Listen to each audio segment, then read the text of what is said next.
SpaceX Preparação, aula 16. Vamos lá?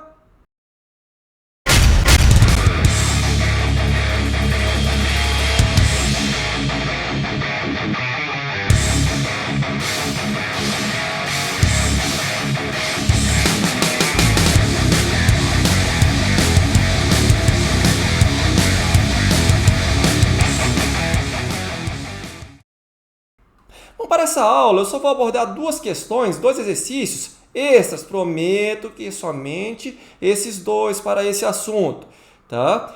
Exercícios que nós não abordamos diretamente ali no nosso material, tá certo? Mas que vale a pena estudar. Vamos lá? Vamos começar? Então vamos lá, vamos para o nosso primeiro exercício extra. Então, após a leitura do enunciado, pause o vídeo, anote o enunciado no seu caderno, tente fazer e após coloque aí o vídeo para rolar novamente e verifique a resposta. Então vamos lá? Um pintor com peso igual a 600 newtons está trabalhando em um andaime pendurado do lado de fora de um edifício e deseja se mover com uma certa celeridade. Ele puxa a corda para baixo com uma força tal que o andaime o pressiona com uma força de 300 newtons. O peso do andaime é igual a 100 newtons. Assim, com exatidão, pode-se dizer que a aceleração do sistema vale, e ele forneceu aí o dado g, a aceleração da gravidade local e a massa da corda sendo desprezível.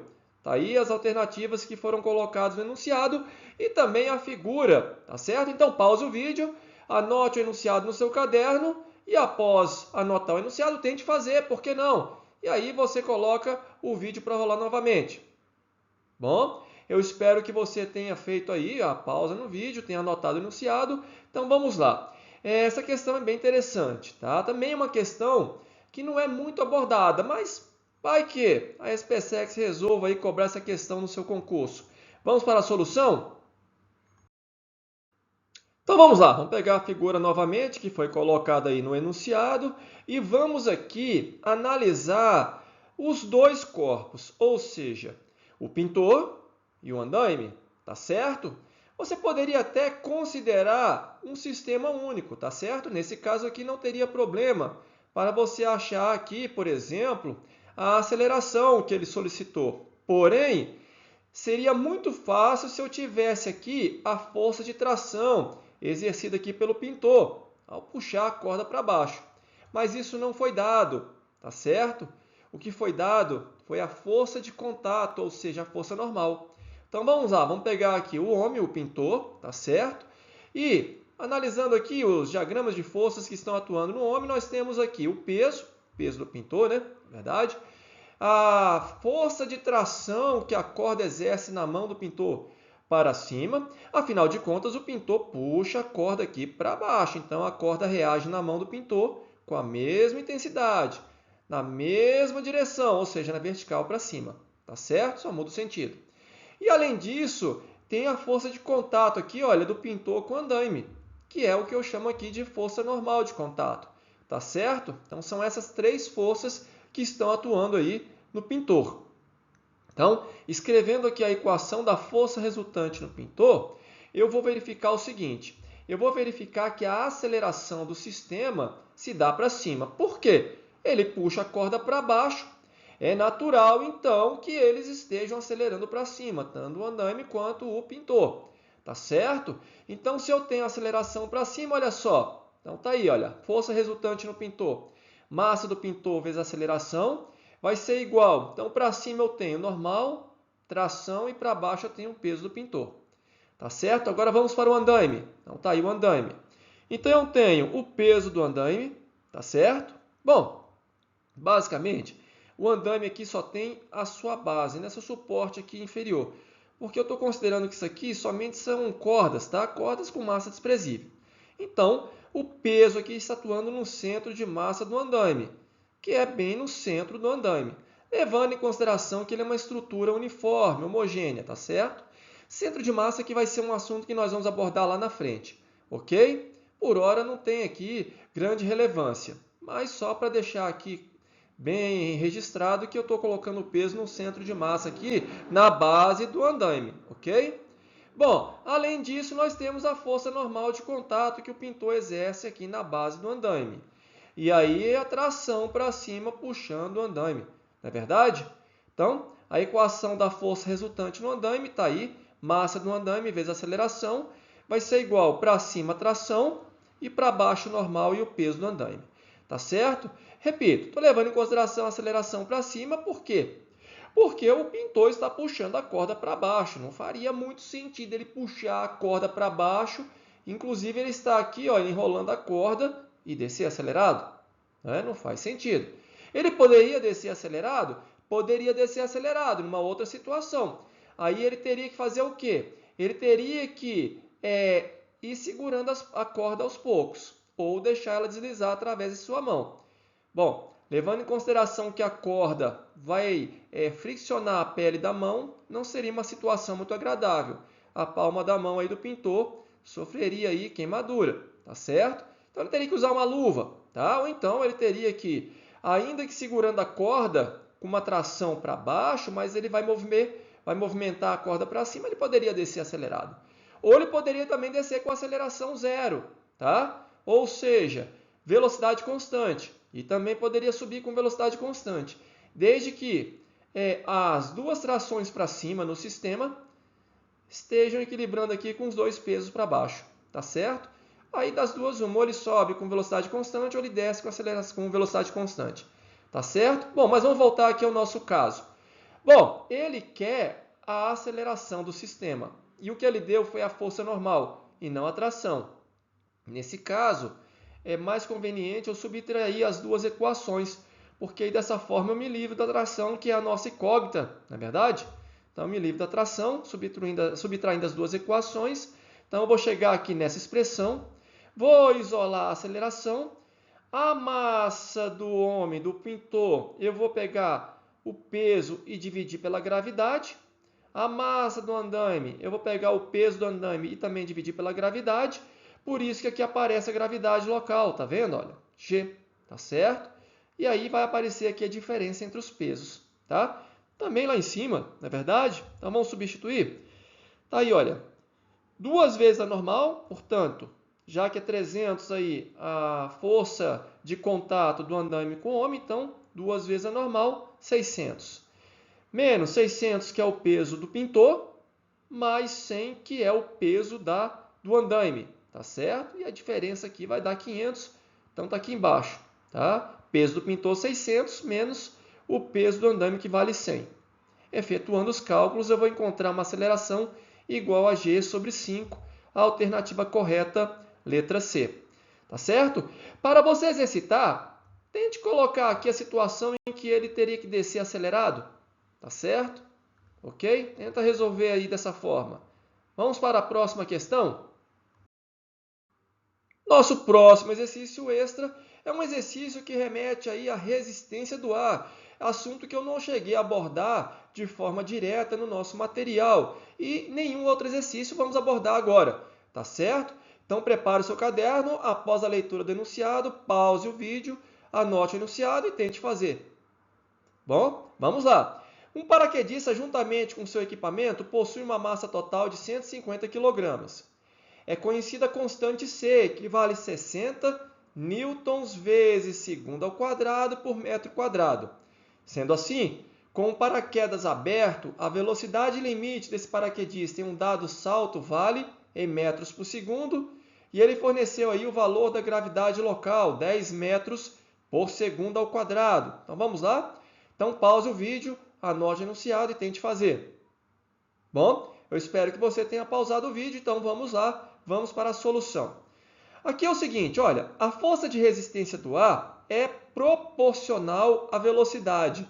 Ou melhor dizendo, é proporcional à velocidade elevada a n, em que n pode ser 1 ou 2.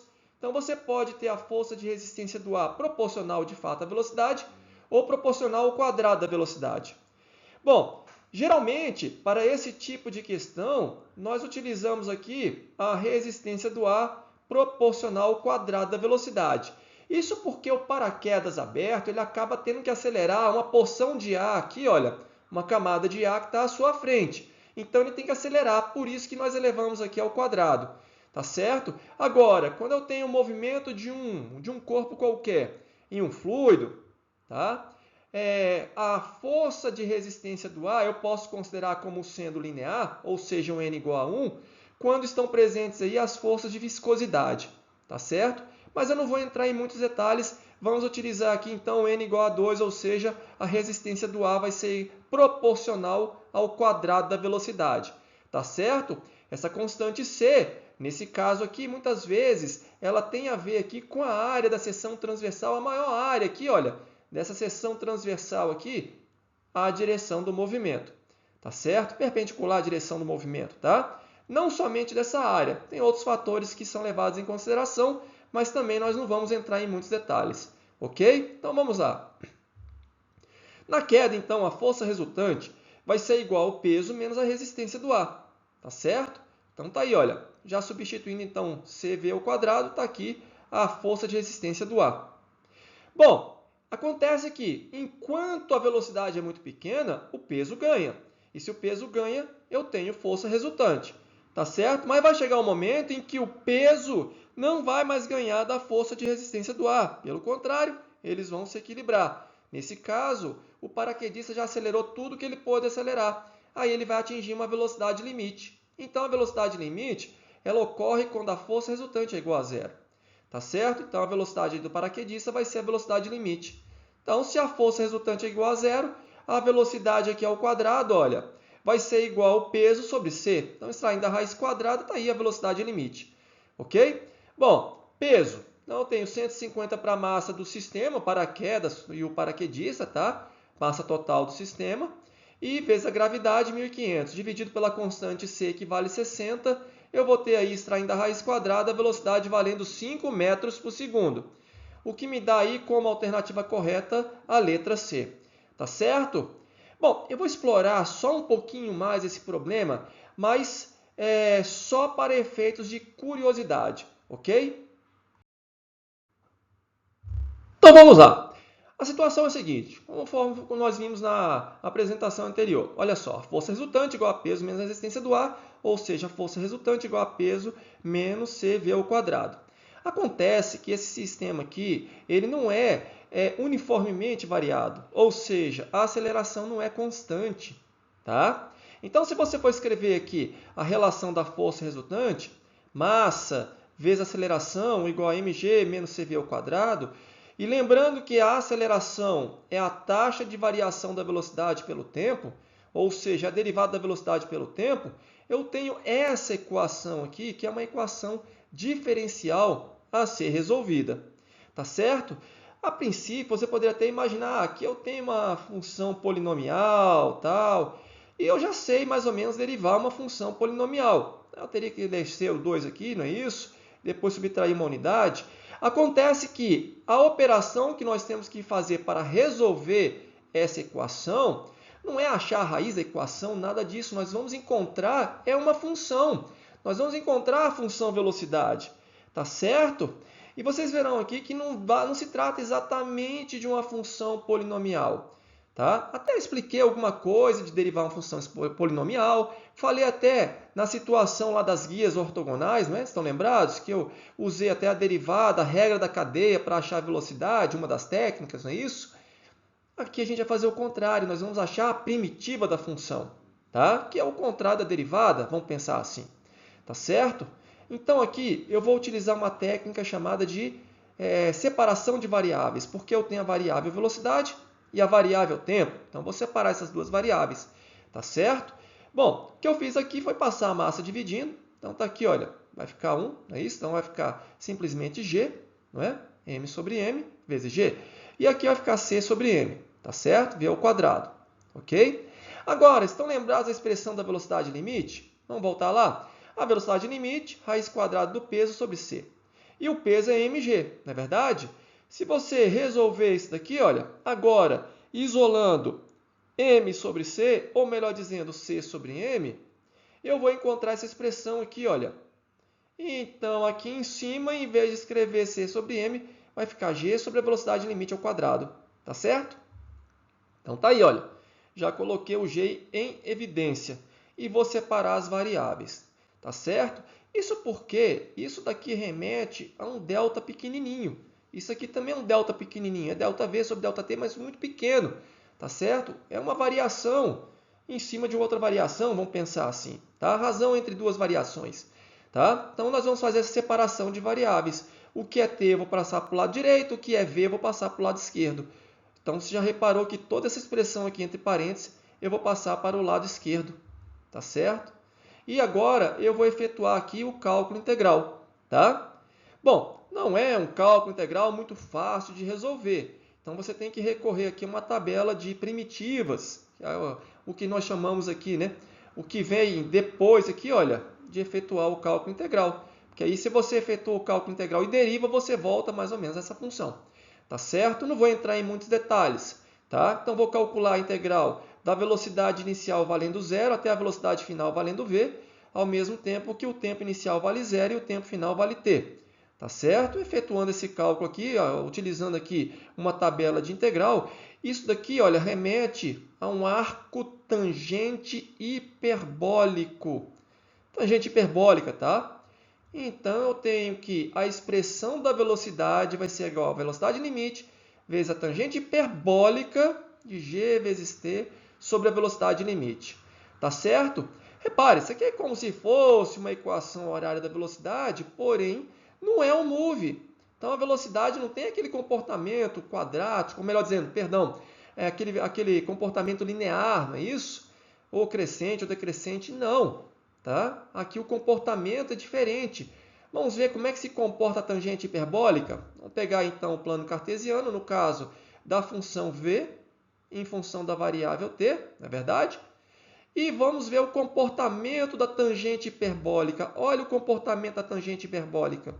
Ela fica limitada aqui, essa tangente hiperbólica fica limitada exatamente no que eu tenho aqui na frente multiplicando, olha, no mais ou menos velocidade limite. No caso aqui, partindo do zero, essa curva ela vai tendendo assintoticamente à medida que o tempo transcorre a ficar quase igual à velocidade limite. Daí, então, eu utilizar a velocidade limite quando a força resultante é igual a zero. Esse vai ser exatamente o final dessa curva. Quando o tempo aqui, olha, fica muito grande, um intervalo de tempo muito grande, ou seja, um instante muito grande. Então, para todos os efeitos, o móvel, paraquedista, no caso, ele atinge aí a velocidade limite. Tá certo?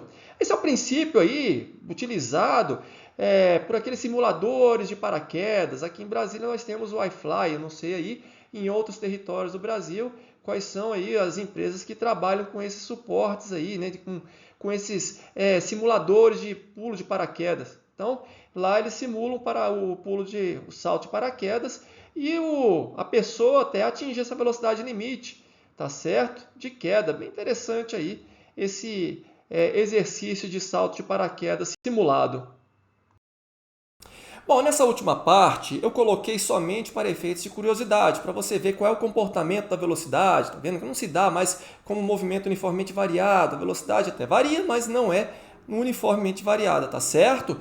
Então, você não precisa se preocupar com esse nível de exercício raramente. Eu creio que dificilmente, quase que impossível, algum concurso deste cobrar esse nível de exercício. Tá certo? Fica só para efeito de informação para vocês. Ok? Bom, uma coisa interessante também seria se inscrever no canal, por que não? E também ativar o sininho. Vamos lá! Compartilhe esse vídeo aí também, vamos lá! Me ajude aí, vamos ajudar o canal a crescer. E dá o seu joinha se você gostou da aula, tá certo? Até a próxima!